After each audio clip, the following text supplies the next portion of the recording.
안녕하세요. 법무빈 평안의 윤정수 변호사입니다. 오늘은 제가 순천에서 검사로 근무할 때 처리했던 여중생 강간 사건에 대해서 설명드리도록 하겠습니다.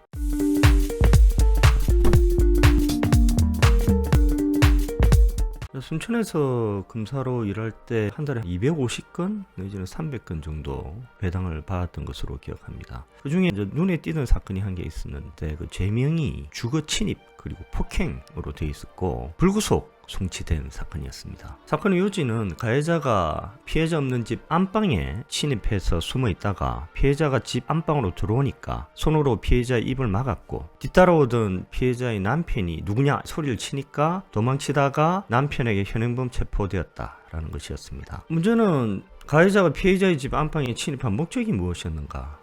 에 대해서 가해자는 피해자 집 근처를 가고 있는데 갑자기 화장실에 가고 싶어서 그 문을 열고 마당을 가로질러서 화장실을 찾고 있는데 인기척이 들려서 얼떨결에 앉아 피해자의 집 안방으로 들어가게 됐고 안에 있으니까 피해자가 들어오길래 자기는 모르게 손으로 피해자의 입을 가렸다. 이렇게 주장을 하는 겁니다. 그런데 피해자 집 화장실은 피해자 집 입구 마당에 있었거든요. 마당을 이렇게 두리번거릴 이유가 없었고 설사 두리번거리다가 인기척이 돌리면 들어온 사람한테 죄송합니다 화장실 어디 있습니까 이렇게 물으면 될 것이지 피해자의 집 안방으로까지 들어갈 이유가 없었다라는 측면에서 가해자의 이러한 변명은 전혀 신빙성이 없었습니다. 일반적으로 면식범이 아닌 사람이 다른 사람의 집에 침입하는 목적은 두 가지가 되겠죠. 첫 번째는 절도 또는 강도의 목적이 되겠죠. 이런 경우에는 야간주거 침입 절도 미수죄나 강도 미수죄가 성립할 것이고 두 번째는 성폭력 목적이겠죠, 그죠? 이 경우에는 특별법인 성폭법 위반,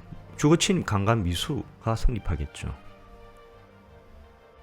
우리나라 형사소송법상 목적 또는 고의를 포함한 공사실의 구성요건 전체에 대해서 합리적 의심의 여지 없이 입증할 책임은 검사한테 있습니다. 그런데 이 사건 기록 어디에도 가해자가 이 사건 당시 피해자의 집에 침입한 목적에 대한 수사가 전혀 없었죠. 그래서 추가 수사가 필요한 상황이었습니다. 근데 이 사건 기록과 관련해서 참 특이한 점은 이 사건과 직접적인 관계가 없는 별건 사건 기록이 편철돼서 송치가 됐다는 겁니다.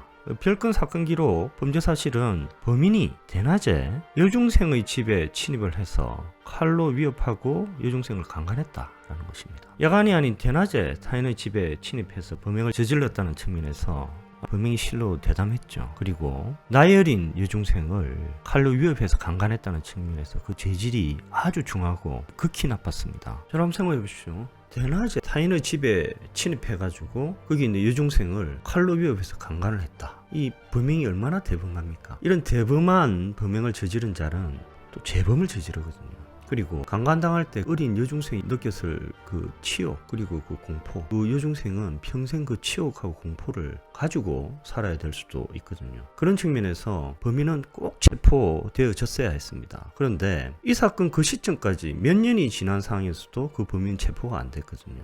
아마 경찰은 이 미제 사건이 가해자 집 근처에서 발생을 했다는 점, 그리고 미제 사건 범행 수법하고 이 사건이 비슷하거든요. 그러니까 이 미제 사건의 범인이 이 사건 가해자일 수도 있다. 그런 염두에 두고 미제 사건의 기록을 이 사건 기록에 첨부해서 아마 송치한 것으로 보입니다.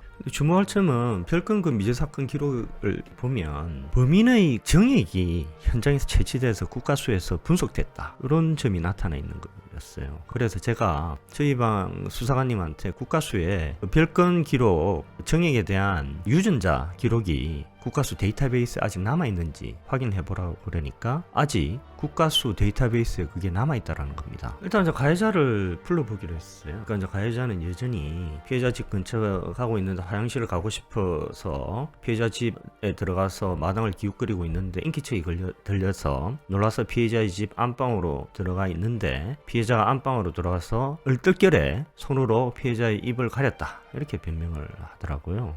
그래서 제가 아니 당신 집이 피해자 집 근처에 있는데 화장실 급하면 당신 집에 가지 피해자 집이 왜 들어갔느냐. 그리고 피해자 집 화장실은 집 출입구 바로 옆에 있는데 마당에서 두리번거릴 이유가 있느냐. 그리고 설사 두리번거렸다 하더라도 인기척이 들리면 집 들어온 사람한테 죄송한데 화장실 어디 있습니까? 이거 물어보면 될 것이지 굳이 마당을 가로질러 가서 피해자 집 안방까지 들어간 이유가 뭐냐 이렇게 추궁을 하니까 또 뭐 횡설수설하면서 여러 변명을 하더라고요. 일단은 가해자를 기각시키기로 했습니다. 단 기각시키기 전에 가해자 동의를 얻어서 가해자의 DNA를 채취를 했습니다. 그리고 DNA를 국가수에 보내서 분석을 의뢰하니까 국가수 데이터베이스에 있던 별건 여중생 강간 사건 범인의 DNA하고 이 사건 가해자의 DNA가 일치한다라는 제보를 받았습니다. 그래서 가해자를 다시 검찰청으로 소환해서 별건에 대해서 묻기 시작하면서 국가수의 그 유전자 분석 결과를 들이대면서 이제 추궁을 하기 시작했죠.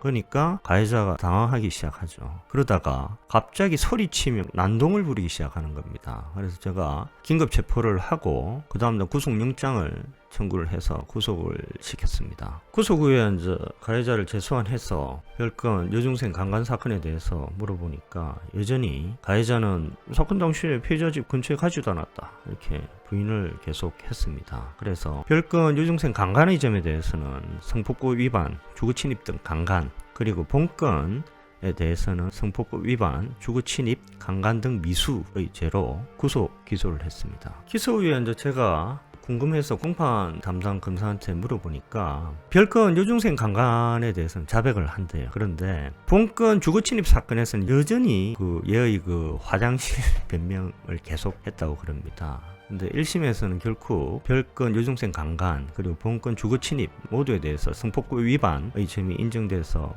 높은 실형이 선고되었다라고 들었습니다. 오늘 이 정도로 하겠습니다. 감사합니다.